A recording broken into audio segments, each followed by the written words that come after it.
Well, don't look now, everybody, but life at the top just got a little trickier this weekend. Houston couldn't climb the Rockies. Columbus, they fell asleep against Red Bull New York.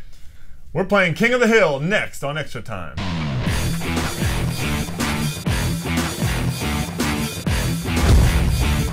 Hey everybody, welcome to Extra Time. I'm your host Greg Lawless alongside Shep Messing and Jason the producer. In Act 1 this week, gunning for the top. The races for the playoffs have gotten a lot tighter this past weekend. A bunch of results that surprised us and made everybody bunch up a little bit. New England, of course, got a big win, and now they're right in the hunt. Yeah, New England goes from being out of the playoffs last week to now they're the second wild card team. So they've really, with one victory, pushed ahead. Well, and also Real Salt Lake, 2 big wins over the week, so now they're in contention. Colorado gets a win, DC gets a win on the road. Everything is starting to get crowded. Now, one of the things we haven't talked about in all of our discussions about the playoffs is what's going on at the top. We seem to be focusing on what's around that playoff line. But at the top, it's all of a sudden gotten really interesting as well, because the top 4 teams in the league, Columbus, Houston, Chicago, and LA, 3 of them fell short this past weekend. So what's going on there, Shep? It's okay. I mean, those guys have earned the right because they're up there, so they need to take their foot off the pedal a little bit. It's okay for them to have a little bit of a downtime.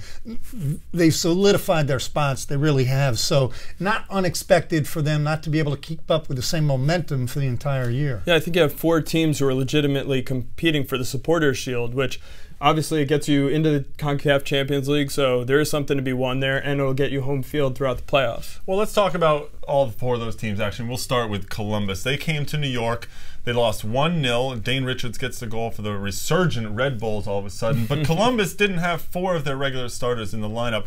Is this a strange or a smart move by Warzija? I think it's smart. I think you're giving your guys a break after playing a midweek game in Mexico where they didn't look good, but they definitely were, out there. Good. They got shellacked. Right, but so they're coming back. Their legs are heavy. You want to give guys a rest because that's the time where a guy might get injured. You're a little tired. You're exerting yourself. You might get hurt. So he's being smart. He's resting his guys and getting ready for the stretch run. Yeah, I'd make the argument ridiculous to do that. I mean, you give away the game. What do you think? You're just going to come in there and get a victory? They weren't outplayed that badly, though. They lost 1-0 on a fluke, essentially a fluke. Because Dane Richards probably misses that more than he makes it. But they lost the game. They lost the game. And you bring Schelotto in. If you're going to bring him from Mexico City to Columbus, travel to New Jersey, dress in the 18, and then put him in the 88th minute, that's ridiculous. So if they got a free kick, would it have paid off? It doesn't matter. It didn't. And the risk is he goes in the game late and gets hurt. You can't underestimate any team in Major League Soccer. They got burnt. So you're saying they should have played him from the beginning? Because if they did that, wouldn't he have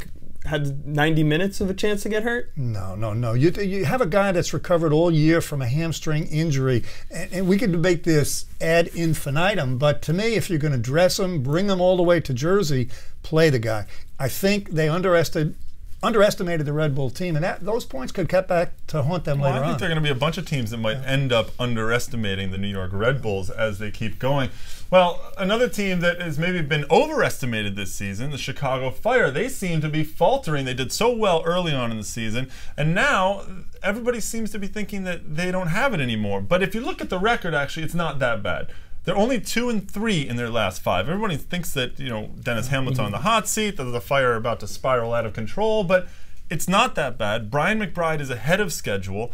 What's going on in Chicago? I think the statistician guru, Jason, had a great stat about when Conde and Soumare were together in the central part of the defense. That's the thing that's worrisome to me about Chicago. I think they're going to be fine going forward. They're getting McBride back. They have Blanco. They have Chris Rolfe. They have weapons. Soumare's not coming back, though. Yeah, no. So I think their issues are defensive. You got to figure, though, that the Soumare thing has been a problem. Oh, it has. You need to get Conde back on the field, back healthy now, but who are you pairing him with? You're pairing him with C.J. Brown. That hasn't been the best partnership. He's a veteran. He knows the league.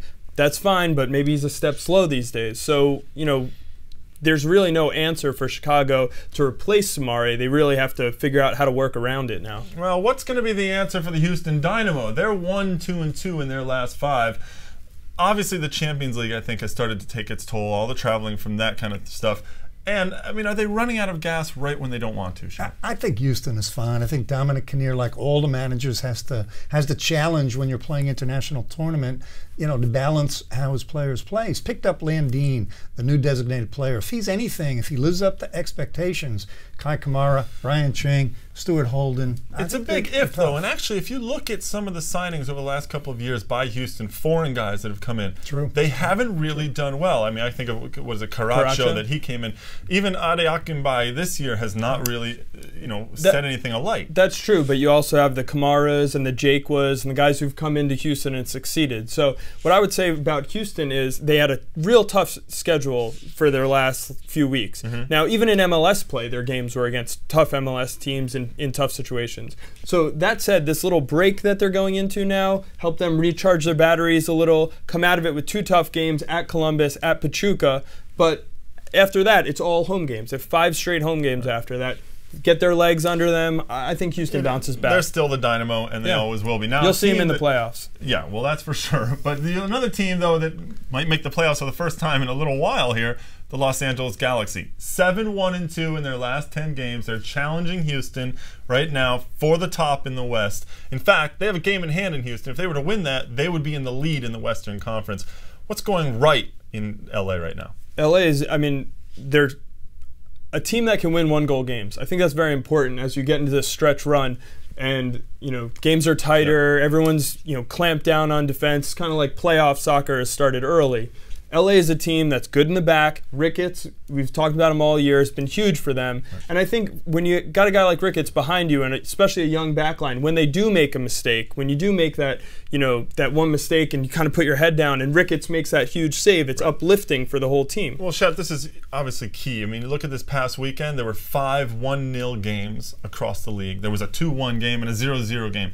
Everything is tightening up. What does a team need specifically in order to compete in these tight matches? 2 things in general in any sport. Soccer is no different. Goalkeeping and defense. Good, hard, aggressive defense. It's like pitching in baseball, right? Same thing. You need some good pitching when it comes to these tight games in baseball. What else? I mean, there's hockey, goaltending, and things like that, right? Yeah, I think the other thing that's going to help teams is being able to hold the ball, being able to possess the ball a little bit, take some air out of the game when necessary. That's something that over time has shown that if you can do that, you can kind of maybe rest some of your guys. Yeah. So what's a team you like that can do that? I thought about it. And what did you think? I think I was trying to think about it. I actually made some notes on the teams that I thought would be good at it. Name, man. It's a yes or no. I think DC is actually a surprising team that can do it. And I think they pass the ball well, they hold the ball well. Who else?